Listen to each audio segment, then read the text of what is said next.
ሰላም ወዳጆቼ ዛሬ ለፀጉር ማስክ እንሰራለን። እዚህ ጋር 2 ብርጭቆ ውሃ እናደርጋለን።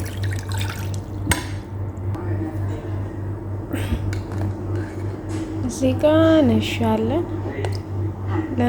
በነገራችን ላይ መጠኑ እንደ ፀጉራችሁ ብዛት የኔ ብዙ ስለሆነ ነው 2 ይበቃኛል።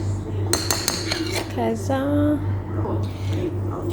ደግሞ ጥቁር አዝሙድ እንጨምራለን። ይሄ ማስክ በጣም አሪፍ ነው። ፀጉራችሁ ለሚበጣጠስ ሽበት ላለባችሁ ይቀንስላችኋል። ቀስ በቀስ ደጋግማችሁ ስትጠቀሙት ነው የሚቀንስላችሁ። እና እዚህ ጋር ጥቁር አዝሙድ እናደርጋለን።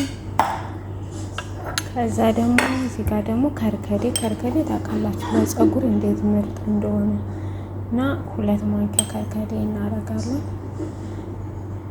ከዛ እነዚህን 3ቱን ሚክስ አድርገን ለ30 ደቂቃ እሳት ላይ ጥደን እናንተከተከዋለን።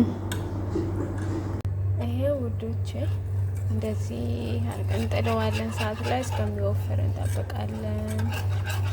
አሪፍ ክሬም ተጠቀሙ። ፀጉራችሁን እንዴት እንደሚያለሰልስ በእውነት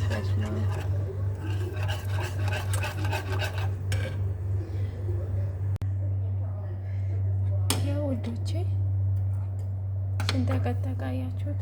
በጣም አሪፍ ሲያምር ራሱ ከለሩ ራሱ ሲያምር ይውላችሁ። እውነት ታመሰግኑኛላችሁ። ሞክሩት። እኔ አሁን ይሄን ለሁለተኛ ጊዜ ነው ስቀባና ሞክሬ የኔ ፀጉር በጣም ጠንካራ ነው፣ ወፍራም ነውና የተበጣጠሰ ያስቸግረኝ ነበርና ይሄ አሁን አሪፍ ነውና ሞክሩት። ተቀብታችሁ ለ2 ሰዓት አቆይታችሁ መታጠብ ትችላላችሁ። ስለተከታተላችሁኝ አመሰግናለሁ። የሚስማማችሁን ቅባት ጨምሩበት። እኔ ራሴ የሰራሁት ቅባት አለ፣ እሱን ጨምሬ ሲቀዘቅዝ እቀባዋለሁ ማለት ነው። ባይ